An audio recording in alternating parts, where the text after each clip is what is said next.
título de la prédica: Amigos del mundo, enemigos de Dios. Vayan buscando en sus Biblias Santiago capítulo 4, versículo 4. Es lo que voy a predicar hoy. Pero antes de ver lo que Santiago dice en el capítulo 4, en el versículo 4, creo que tenemos que entender a quién le está hablando. Porque hay algo que nos tiene que quedar claro. Y Santiago lo deja claro en el capítulo 1, en el versículo 1.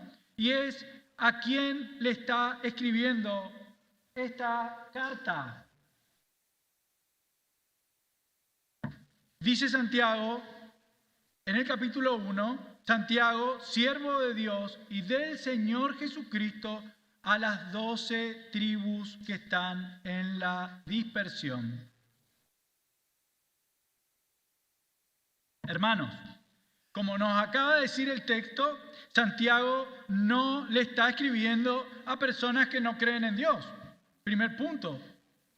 No le está escribiendo a personas ajenas a que existe un Dios.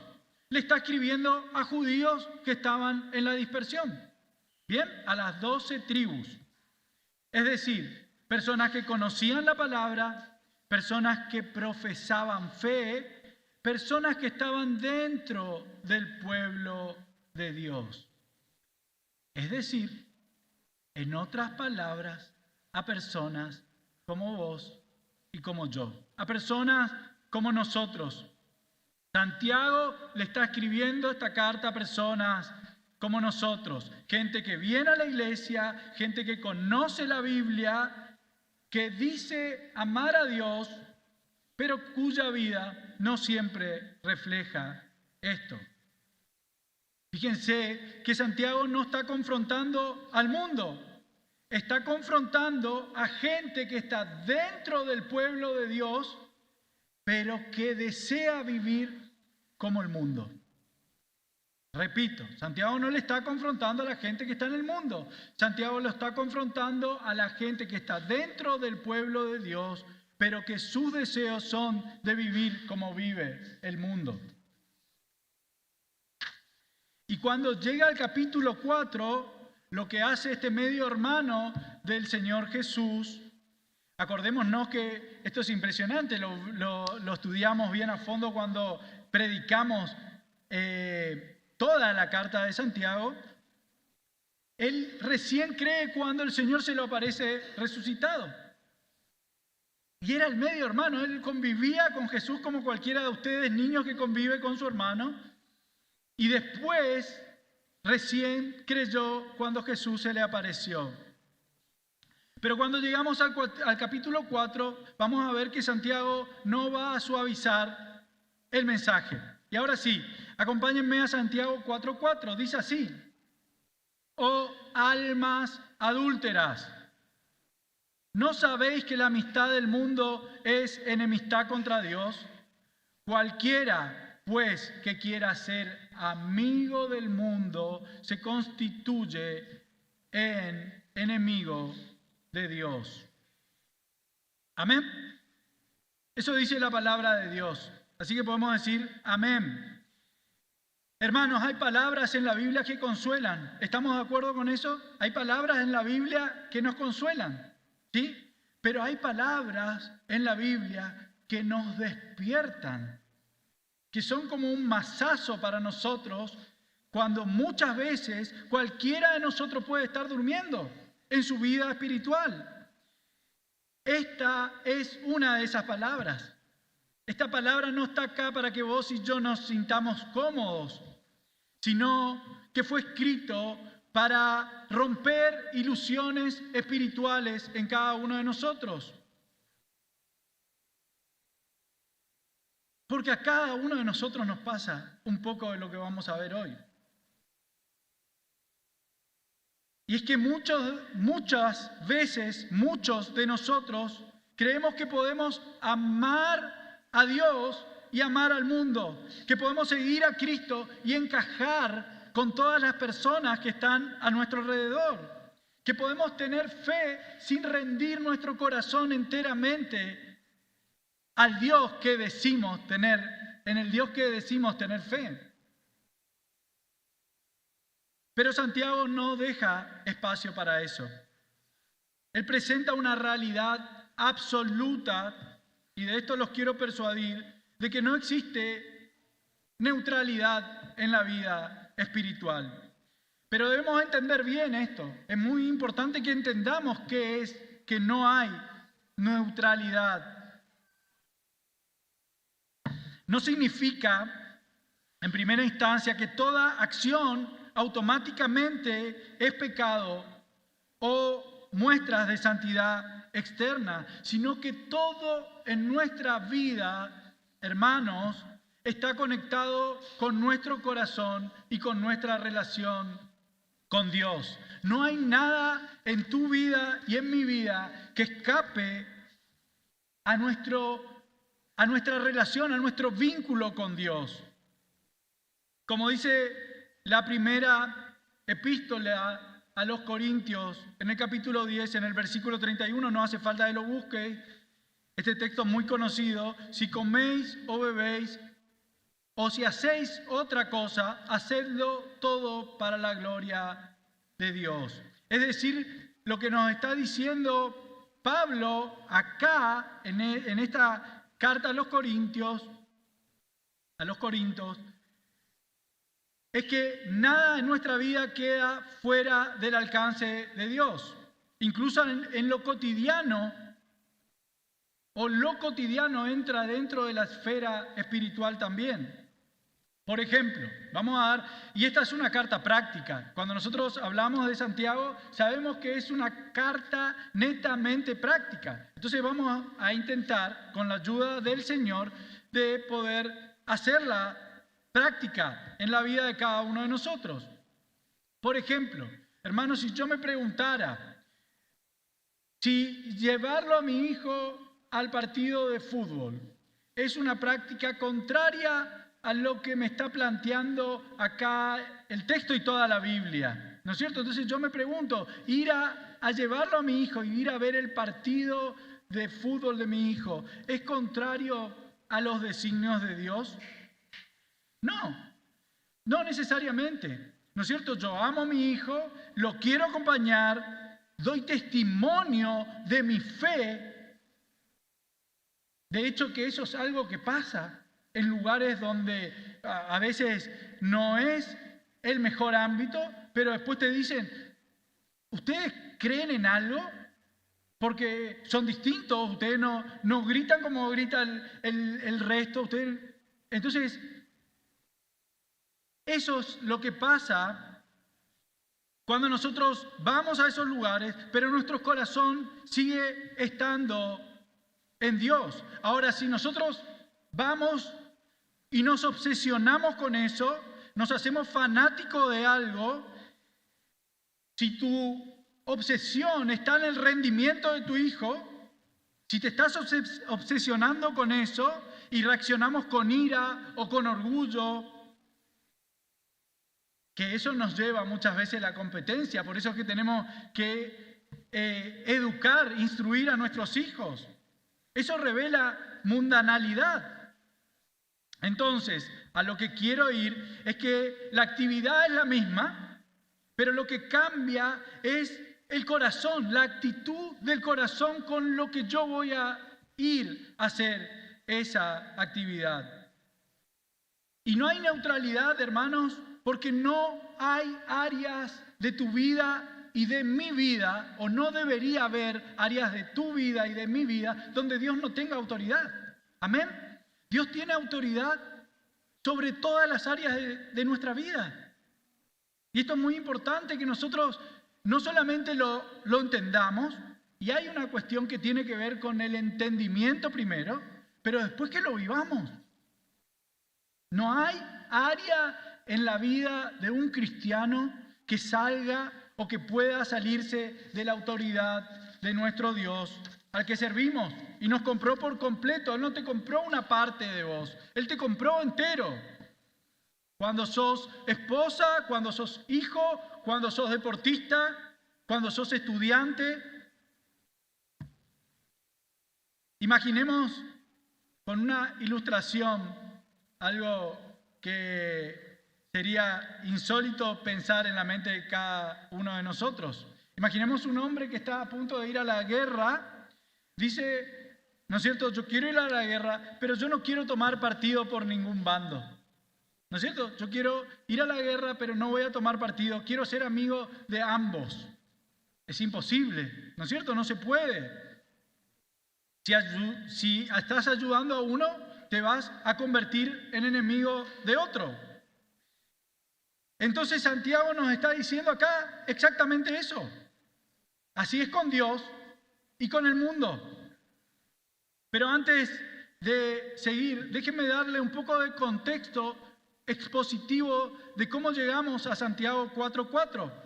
Para eso tenemos que hacer un ejercicio muy difícil, que es leer lo que está antes de Santiago 4:4, que es del 1 al 3. Y dice así: ¿de dónde vienen las guerras y los pleitos entre vosotros? ¿No es de vuestras pasiones, las cuales combaten en vuestros miembros? Codiciáis y no tenéis, matáis y ardéis de envidia y no podéis alcanzar. Observen, acá hay una progresión que tiene que ver con que está nombrando el texto de que después de las pasiones vienen los conflictos, después de los deseos desordenados vienen los pecados y después de los pecados viene la amistad con el mundo. Es un orden de progresión. Las pasiones, conflictos, deseos, pecados. No siempre, deseos desordenados, pecados, amistad con el mundo. Pero para empezar, el primer punto que tengo acá, que es el lenguaje que usa Dios, Dios está usando un lenguaje muy fuerte. Está hablando de adulterio espiritual. ¿No es cierto? No podemos suavizar eso. Dice, oh almas adúlteras. Así empieza nuestro texto de hoy. Y esto no es una metáfora suavizada, sino que es una acusación directa. Ahora fíjense, no solamente en este texto Dios usó este tipo de metáforas, sino que lo hizo también en el Antiguo Testamento. Por ejemplo, en el libro de Jeremías, del profeta Jeremías, en el capítulo 3, en el versículo 20, dice, pero como la esposa infiel abandona a su compañero, así prevaricasteis contra mí, oh casa de Israel. O también en el libro de Oseas, en el capítulo 2, en el versículo 13, en el segundo párrafo, dice, y se iba tras sus amantes y se olvidaba de mí, dice Jehová. Y se iba tras sus amantes. Hermanos, el pecado no es solamente romper reglas, es también traicionar a una persona, y acá estamos hablando de traicionar al Dios que nos dio la vida. Imaginémonos a una mujer casada que dice, yo amo a mi esposo, pero también necesito a este otro hombre. Eso no es amor, ¿no es cierto? Eso no es amor. Claramente, es traición, así lo encuadraríamos. Y eso es exactamente lo que Dios ve cuando decimos, quiero a Dios, pero también quiero el mundo. Entonces, y ahora vamos a explicar bien eso, pero la primera aplicación práctica que tenemos que hacernos es con unas preguntas. Y preguntarnos en qué áreas de nuestra vida nosotros estamos compartiendo nuestra lealtad a Dios. O con quién más necesitamos ser leales. Porque deberíamos irnos todos acá pensando que nuestra primera lealtad debe ser con Dios. Hay pecados que estamos justificando, diciendo y pensando no son tan graves. Y la tercera pregunta que creo que esta es la que más nos toca a todos, si realmente estamos siendo fieles o estamos siendo religiosos. Y esta es una gran pregunta que nos deberíamos hacer. Porque una cosa es la fidelidad, una cosa es tener nuestro corazón bien orientado y nuestros ojos puestos en Cristo, el autor y consumador de nuestra fe, y otra cosa es hacer las cosas por religiosidad. Es hacer las cosas por costumbre. Es hacer las cosas para mostrarle a otros que yo también tengo una vida espiritual. Segundo punto, 2 lealtades que son incompatibles. Y el texto lo dice muy claro. La amistad del mundo es, ¿qué dice el texto? Enemistad contra Dios. Fíjense, hermanos, en qué términos está hablando el texto. Pero también en Mateo 6:24 nos dice: ninguno puede servir a 2 señores. Pero fíjense cómo sigue. Porque aborrecerá a uno y amará al otro, o estimará al uno y menospreciará al otro. No podéis servir a Dios y a las riquezas. Ahora, ese texto, como el nuestro, no nos dice que es difícil servir a 2 señores. No nos dice, se te va a complicar, sino te dice, es imposible hacer eso. Fíjense, vamos a darle más claridad y más profundidad a esto, como nos dice la primera epístola de Juan, capítulo 2, versículos 15 y 16. No améis al mundo ni las cosas que están en el mundo. Si alguno ama al mundo, el amor del Padre no está en él. Porque todo lo que hay en el mundo, los deseos de la carne, los deseos de los ojos y la vanagloria de la vida no provienen del Padre, sino del mundo. Ahora, vamos a definir qué es amar al mundo, porque esto es muy importante. Amar al mundo es desear, valorar y vivir según un sistema que excluye a Dios y compite con Dios por nuestro corazón. Ahora, ¿qué no es amar al mundo? Amar al mundo no es amar la creación, porque todo lo que Dios creó debemos amar. No es amar a las personas, nosotros debemos tener amor por las personas. Es decir, no es amar las cosas en sí mismo, y ahora vamos a darle un contexto, sino que habla de un sistema, y el texto de Primera de Juan lo define bien, compuesto por 3 ingredientes: los deseos de la carne, deseos pecaminosos internos, porque la carne es algo que todos nosotros tenemos, es lo que nos habla permanentemente el Nuevo Testamento, de cómo nosotros luchamos contra los apetitos de la carne. Puede ser la inmoralidad, puede ser el egoísmo, puede ser cuando somos muy indulgentes con nosotros, y si no sabes qué quiere decir eso, es prácticamente darle rienda suelta al pecado, no negarnos a nada, vivir para satisfacer nuestros deseos.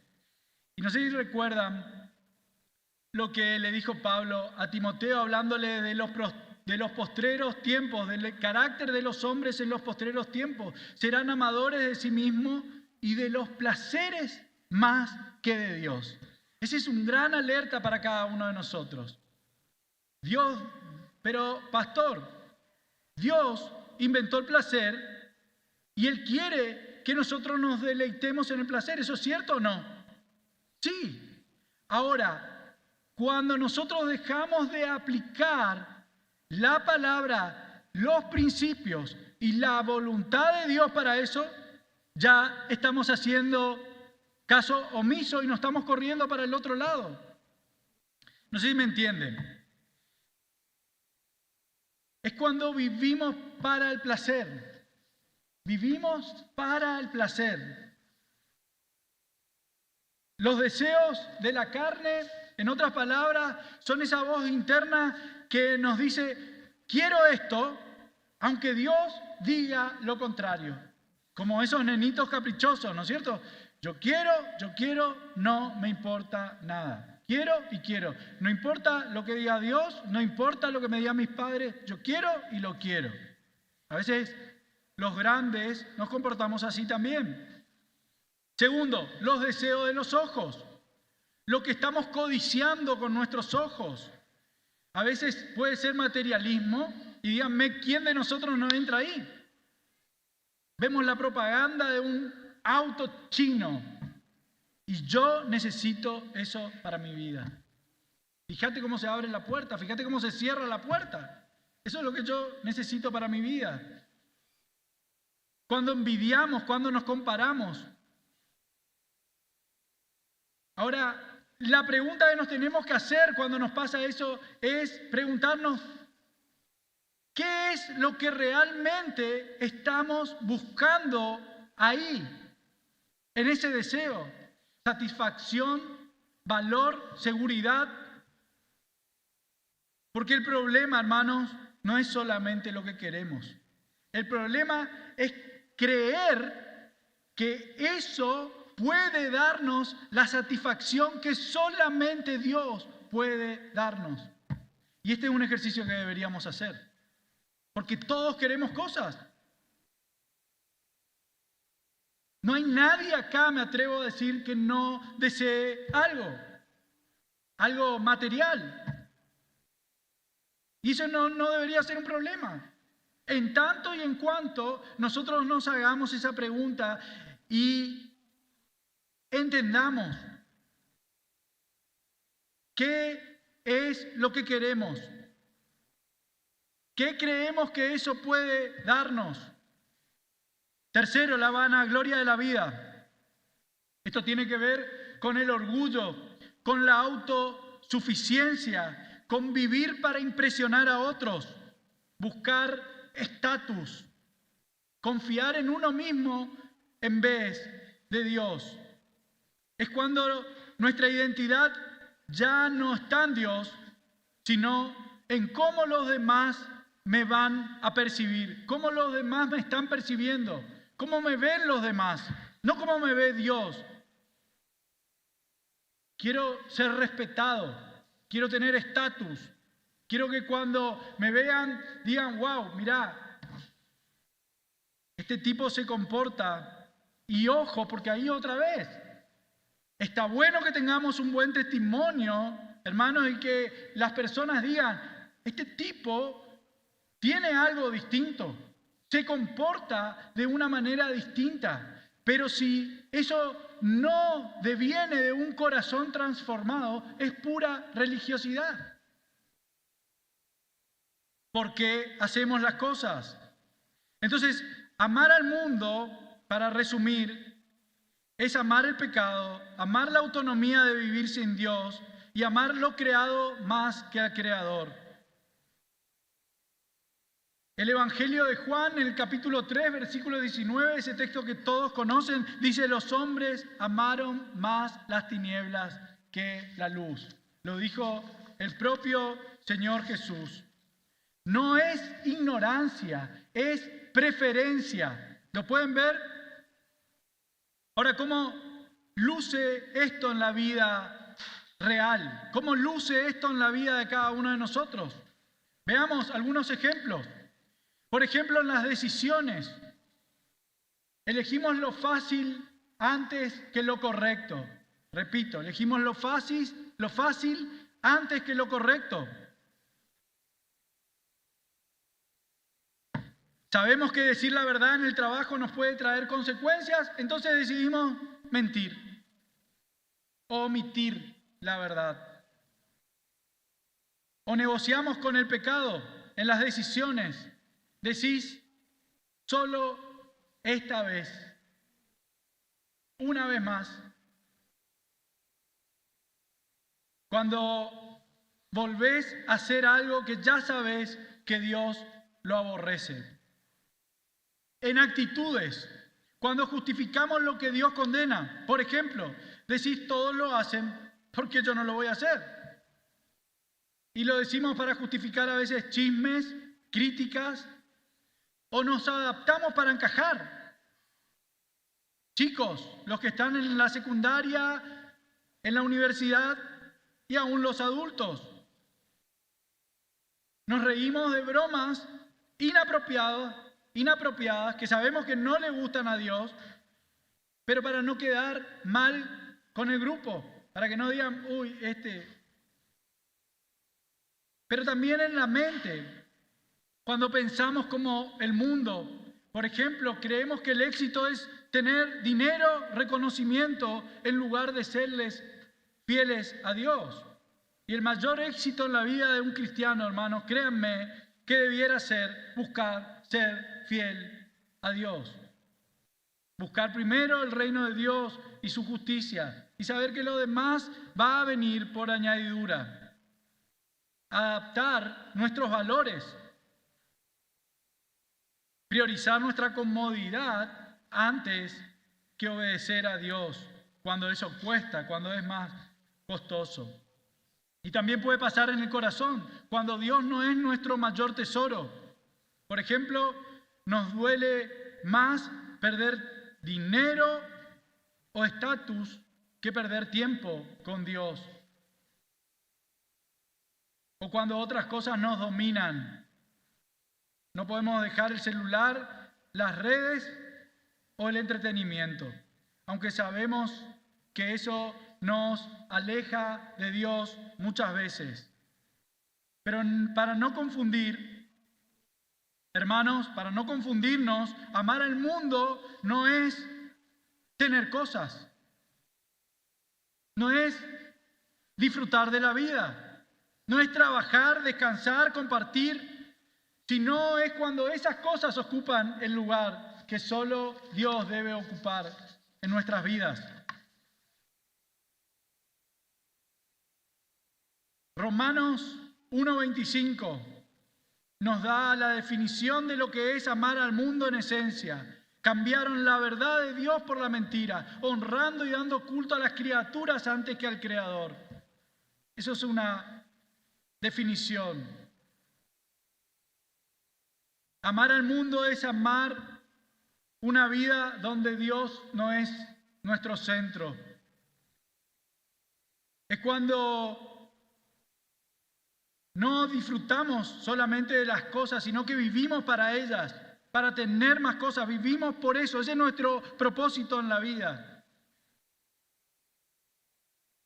Es cuando las cosas nos controlan, nos dominan. Amar al mundo, hermanos, es cuando Dios deja de ser suficiente para nosotros.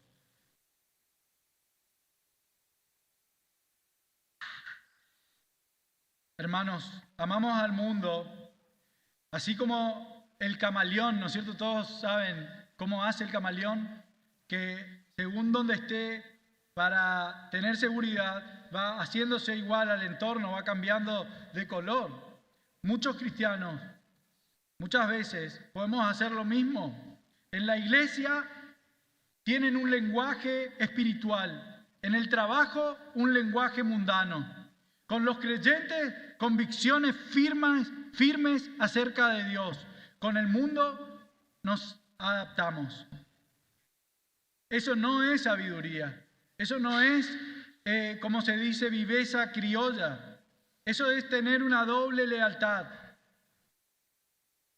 hermanos. Y el problema es que Dios no interpreta esa doble lealtad como un problema menor, ni como algo neutral, sino que la ve como ser enemigos de Él. Lo define como enemistad. Y eso nos lleva directamente a una pregunta que Santiago va a responder con claridad. ¿Qué significa entonces ser enemigos de Dios? Hermanos, ser enemigo de Dios es colocarse voluntariamente en un lugar de oposición a Dios. Es alinear nuestro corazón y nuestra vida con el sistema del mundo en vez de someternos a él. Cualquiera, fíjense lo que dice, cualquiera pues que quiera ser amigo del mundo se constituye en enemigo de Dios.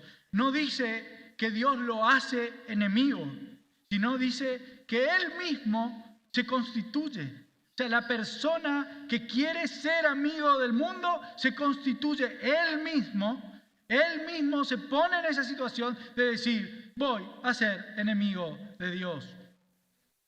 Significa que es una decisión, es una postura que tiene que ver con una condición del corazón. No es que Dios le vuelve el enemigo, es que nos colocamos en ese lugar. Por lo tanto, no es necesariamente un odio consciente hacia Dios. Es más profundo. Como dice Romanos 8:7, por cuanto los designios de la carne son enemistad contra Dios, porque no se sujetan a la ley de Dios ni tampoco pueden. El ser humano, hermanos, nosotros, en nuestro estado natural, no solo no queremos obedecer a Dios, sino que no podemos, porque nuestro corazón está inclinado hacia el pecado. Fíjense, y somos enemigos de Dios por naturaleza. Colosenses 1:21 dice, y a vosotros también, que erais en otro tiempo extraños y enemigos en vuestras mentes. Ser enemigo de Dios es resistir su autoridad, es rechazar su voluntad, es vivir centrado en nosotros mismos. Imaginémonos un hijo que nos dice, papá, yo te amo. ¿No es cierto? Qué bueno, hijo, pero voy a vivir como yo quiera. A partir de ahora no me importa lo que vos me digas. Yo voy a vivir como yo quiero. Otra vez, eso no es amor. Es rebelión disfrazada. Empezó bien, papá, yo te amo, pero siguió mal. Si sabemos lo que Dios dice y decidimos ignorarlo continuamente, eso no es debilidad, eso es enemistad. Fíjense cómo lo dice, y acá viene algo que va a empezar a cambiar nuestras mentes y nuestros corazones, así que te pido que estés atento. Romanos 5:10 dice, porque si siendo enemigos fuimos reconciliados con Dios por la muerte de su Hijo, mucho más, estando reconciliados, seremos salvos por su vida. Y te estará preguntando, ok, el pastor me dijo, presta atención ahora, pero ¿cómo conecto esto con Santiago? Porque Santiago nos está mostrando un problema que tenemos todos nosotros, que tiene que ver con la profundidad del corazón, que luego se exterioriza en una conducta. De eso nos está hablando Santiago. Pero que en definitiva tiene que ver con el corazón. Y mientras Santiago nos muestra y nos exhibe y nos expone el problema, el texto que acabamos de leer, Romanos 5:10, nos da la solución. Porque la enemistad fue tratada, la justicia de Dios fue satisfecha y la relación con Dios fue restaurada. Hermanos, pensemos en esto. Cristo murió por enemigos. Porque no sé si algún día te pusiste a pensar, pero vos y yo éramos, y espero decirlo y confirmar ese pretérito, éramos enemigos de Dios. Cristo murió para que nosotros dejemos de ser enemigos de Dios.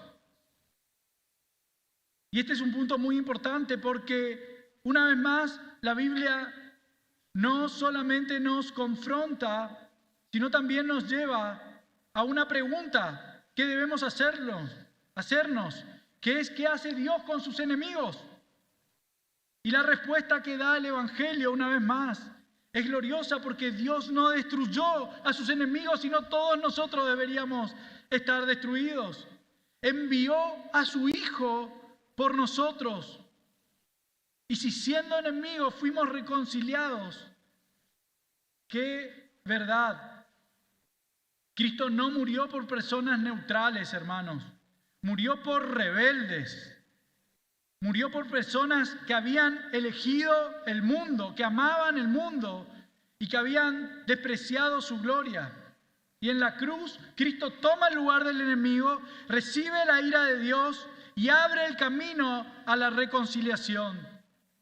Como dice la Escritura, el que no conoció pecado, por vos y por mí se hizo pecado. El Evangelio, hermanos, no solamente perdona, sino que cambia el corazón, cambia nuestros afectos, cambia nuestra manera de ver la vida y de vivir la vida. Porque si Cristo no hizo eso en tu vida, es probable que no tengas el amor de Cristo todavía. Dios no solamente nos dice, deja el mundo, dejemos el mundo atrás, sino que nos da un corazón nuevo para poder vivir como Él quiere que vivamos. El Evangelio, hermano, no es solamente una declaración de perdón, es una obra en cada uno de nosotros. Esa obra que Dios prometió que la va a terminar en vos y en mí. No solamente Dios cancela la culpa que teníamos, sino que nos quebranta. El Señor no se limita a decirnos, apártense del mundo, sino que por su gracia soberana, nos implantó un nuevo corazón. Esa es la realidad de cada uno de nosotros. Un corazón que aprenda a aborrecer lo que Dios aborrece y que aprenda a amar lo que Dios ama. El Evangelio, hermanos, transforma el interior del hombre. Reordena nuestros afectos. Somete nuestros deseos a su autoridad y soberanía. Y nos redirige hacia una lealtad hacia Cristo. El creyente, hermanos, no deja el mundo simplemente por deber, por obligación y porque el pastor nos dice que debemos dejar el mundo. El creyente deja el mundo porque Dios está haciendo una obra en él.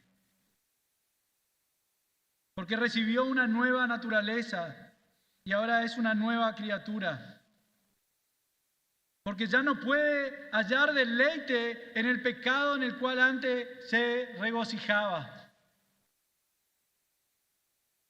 Porque donde la gracia reina, hermanos, el pecado ya no gobierna.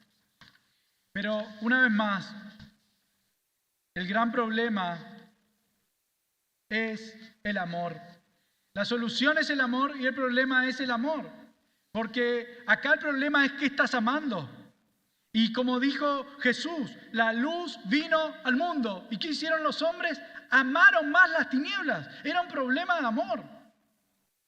Pesaba más el amor por las tinieblas, por la oscuridad, para que sus obras no vengan y no sean expuestas, que el amor a Cristo, que el amor a la luz, que el amor a esa luz que nos expone y nos hace ver lo que nosotros somos de verdad y no quedarnos en ese concepto que tenemos de nosotros, que somos unos campeones, que somos buenos, que no le jodemos a nadie.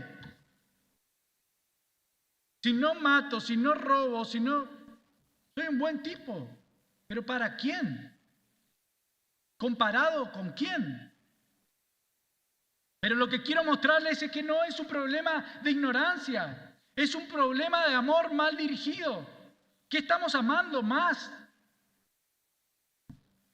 Dos hombres escuchan el mismo evangelio. Uno sale quebrantado y pidiéndole al Señor, Señor, perdóname. Y el otro simplemente lo rechaza.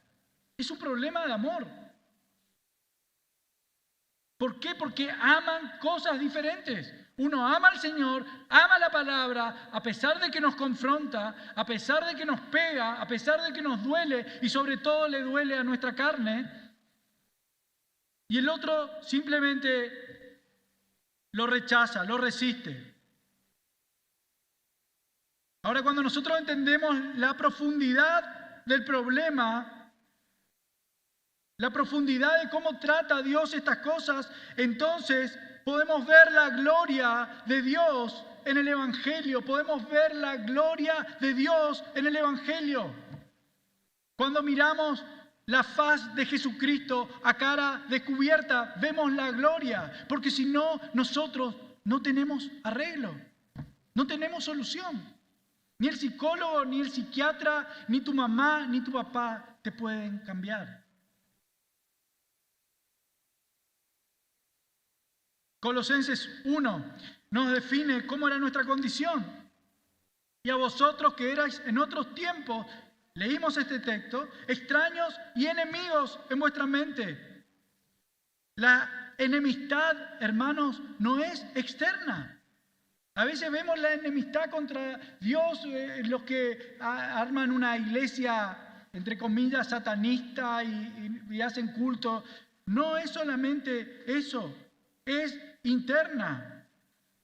Nosotros, una vez más, lo decimos, no éramos neutrales, éramos enemigos de Dios.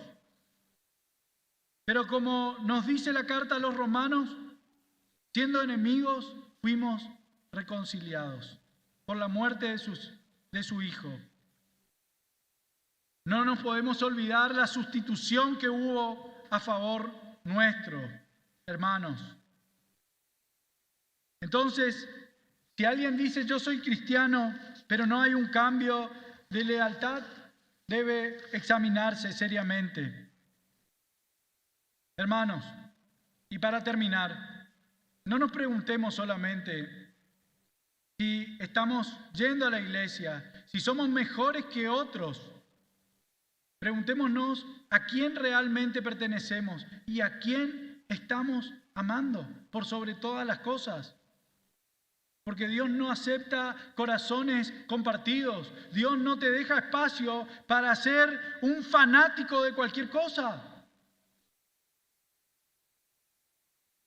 Pero también vayámonos de acá sabiendo que Dios recibe a enemigos arrepentidos, que transforma a los traidores en hijos y que cambia a amantes del mundo en adoradores suyos.